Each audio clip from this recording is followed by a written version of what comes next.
Today, I'm going to show you how to install filters on your DJI Mavic Mini. Stay tuned.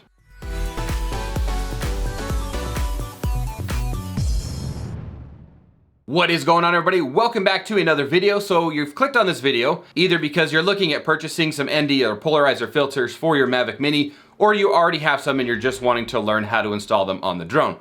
So that's today's goal, is to show you guys how to install those on your Mavic Mini so you guys don't end up bending anything or breaking anything. So let's just go ahead and jump right in. In today's demonstration, we are going to be using the F-Stop Labs 6-pack ND kit. It just had great reviews and was about 40 bucks or so on Amazon. I'll go ahead and post up the link down in the video description below. So the first thing that I like to do before I get started is determine what filter that you're going to want to start with, and then grab it out of the case and set it aside. So just remember, ND4 is 1-stop reduction of light, ND8 is 2 stops, ND16 is 4 stops. So it doubles every time you go up on the stops. So like I said, I'm going to use the ND4, which is this first filter right here.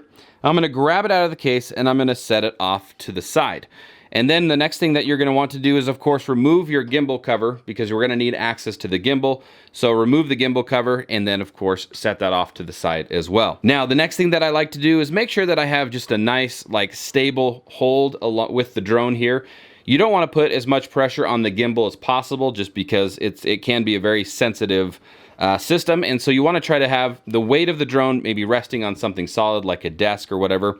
And then what you're going to want to do is grab the gimbal carefully and try to distribute some of the weight maybe along your hand or your finger or something like that. That way not all of the weight is resting on the gimbal. If we take a look at this gimbal, we're going to try not to touch the lens, but you can see that on the bottom side of this gimbal, or on the back side, we have little gratings or little indents. And that is where the filter, if we take a look at that, you can see there's little tabs on the filter. That's what those tabs are going to grab on, is right inside those indents.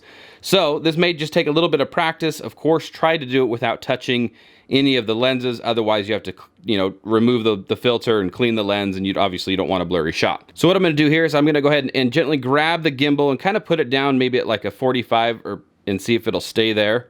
It may not, but then you're going to want to take the outer edges, grab the outer edges of the filter, and you're going to kind of want to rest it on the back side there and get it lined up as straight as possible, something similar to that.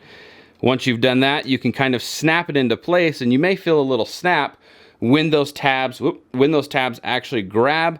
And of course, you're going to want to make sure that it's centered, and you can do that by just gently pushing down. And you can see that the tabs are on the outermost indents of that back grating, and we've successfully installed the filter. And then, of course, to remove it, all you're going to want to do is just make sure you have the gimbal steady. Just grab it, kind of pull gently upward, and if you let go, it'll allow the gimbal to kind of roll forward, and you can pull it off. Now, again, just a quick bonus tip. Remember, to get the most natural motion blur, you're going to want to set your shutter speed to double what your frame rate is. So if you're recording at 24 FPS, you're going to want to have a shutter speed of either 1/48th or 1/50th in order to get that natural look. Now, this is a rule of thumb, and if you're trying to achieve a different look, feel free to experiment with different settings. And that's going to wrap it up for this week's drone tech tip. Thank you guys all so much for watching. I hope you liked it and you got something out of it. If you did, be sure to, of course, like, share, and subscribe. And if you're feeling really generous, don't be afraid to hit that bell icon so you guys don't miss out on any type of future uploads, and we will see you on the next one. Peace.